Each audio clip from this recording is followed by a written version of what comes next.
सोनवा के बनल कजरवटी नदिया ले धावेली हो। सोनवा के बनल कजरवटी नदिया ले धावेली हो। ए भाभी बबुआ के देबो कजरवा लेबो गले हाँसुल हो। ए भाभी बबुआ के करबो कजरवा लेबो गले हाँसुल हो। सोनवा के बनल कजरवटी नदिया ले धावेली हो। सोनवा के बनल कजरवटी नदिया ले धावेली हो। ए भाभी बबुआ के करबो कजरवा लेबो गले हाँसुल हो। ए भौजी बबुआ के करबो कजरवा लेबो गले हाँसुल हो। सौरी में बैठल भाभी त भैया से अरज करस हो। सौरी में बैठल भाभी त भैया से चुगली करस हो। ए स्वामी नदी के भैले छव माह नदिया विदा करी दीती हो। ए स्वामी नदी के भैले छह माह नदिया विदा करी दीती हो।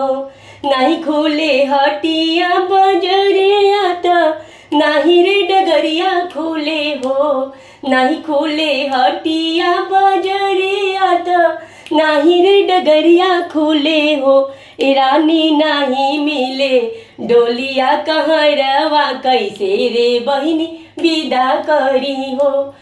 ए रानी नाही मिले डोलिया कहरवा कैसे रे बहिनी विदा करी हो। ले हूँ हमरो लहंगवा त देवरानी के चुनरी आनु हो। ले हूँ हमरो लहंगवा देव रानी के चुनरी आनु हो। ए स्वामी चारो भैया बनी के कहरिया नदिया के विदा करी हो। ए स्वामी चारो भैया बनी के कहरिया नदिया के त विदा करी हो। सोन के कजरौटी ले धावेले सुसुकी रोए हो। सोन के कजरौटी धैली नदिया त सुसुकी रोए हो। ए भाभी नाही लेबो हम गले हाँसुल जनी तू विदा कर हो। ए भाभी नाही लेबो हम गले हाँसुल नाही तू विदा कर हो। सोन के बनवले कजरवटी नदिया ले धावेली हो। सोन के बनल कजरवटी नदिया ले धावेली हो। ए भाभी ललना के करबो कजरवा लेबो गले हाँसुल हो। ए भौजी ललना के करबो कजरवा हमरा कुछ ना चाही हो।